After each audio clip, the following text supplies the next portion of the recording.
I don't remember exactly when the call started, maybe a few months ago or longer. But I'm sure of one thing. Every night, at exactly 12 a.m., my phone rings. No caller ID, no name, just an anonymous call.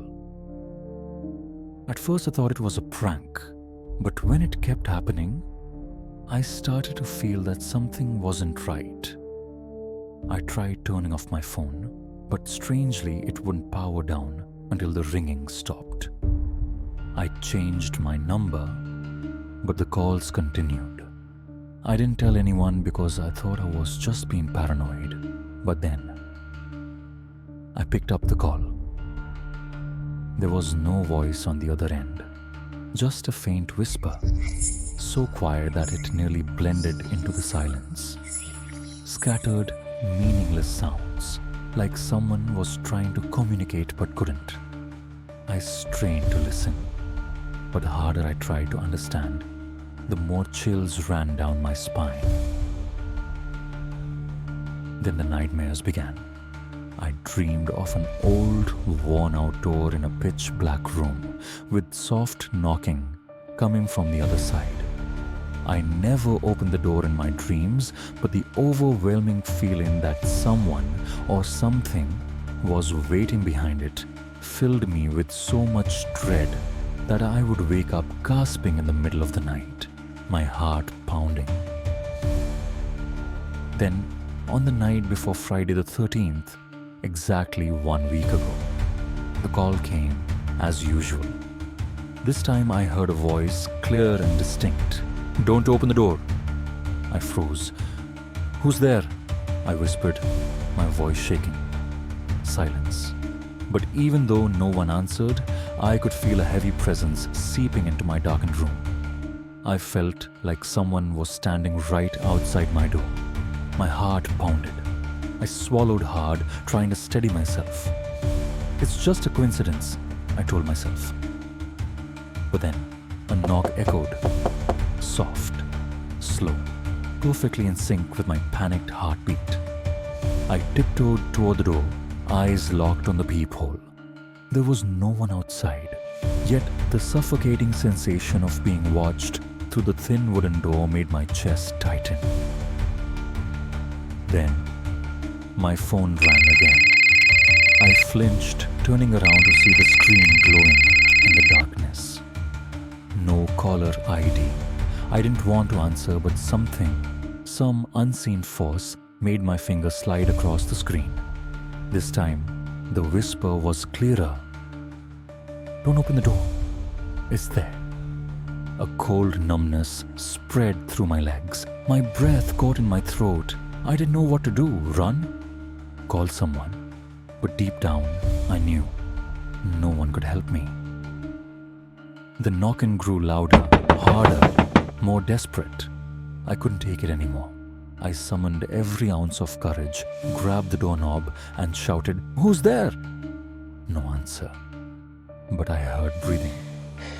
Long, slow, and right on the other side of the door. The door shuddered. I stumbled back, my heart hammering. My phone vibrated again. Not a call this time. A message. "Don't open the door. If you do, you'll take my place." My hands trembled as I read the words. My mind swirled with questions, but none of them eased the terror gripping me. Then, the knocking suddenly stopped.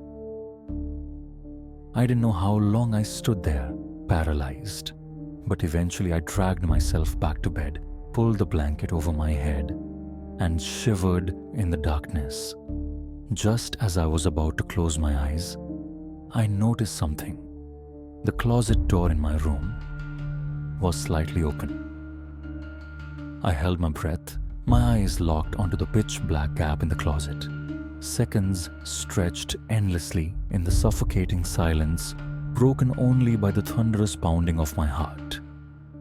I didn't dare move, but I could feel it. Something was watching me from inside the darkness.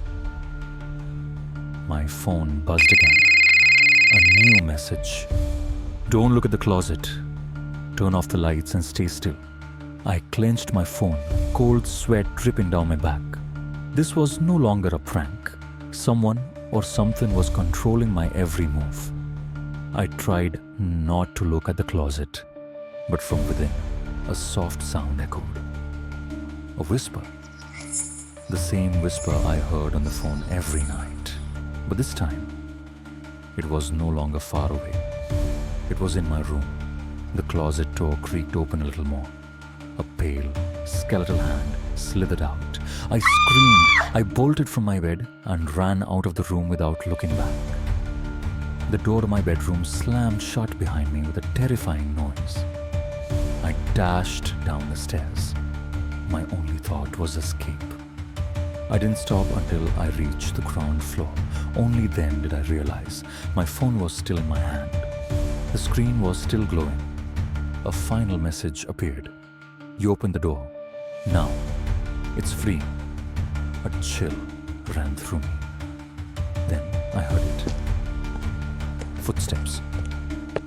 Coming from the staircase behind me, slow, dragging.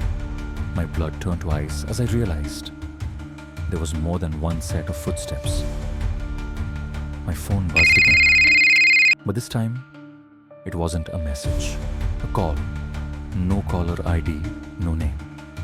My hand shook as I answered. A whisper slithered into my ear. Don't turn around. A cold breath brushed the back of my neck. And then, the hallway lights flickered off. I woke up. My phone sat on the table, 12 a.m. Friday the 13th. But I was no longer in my apartment. The room was pitch black. The four walls were covered in deep, jagged scratches, as if someone had clawed at them in utter desperation. Then, the whispers began, surrounding me, inside my head. A door appeared in the center of the room. Old, decayed. Knock, knock, knock. 3 slow, deliberate knocks. This time, I had no choice. The door creaked open on its own. My phone rang. No caller ID,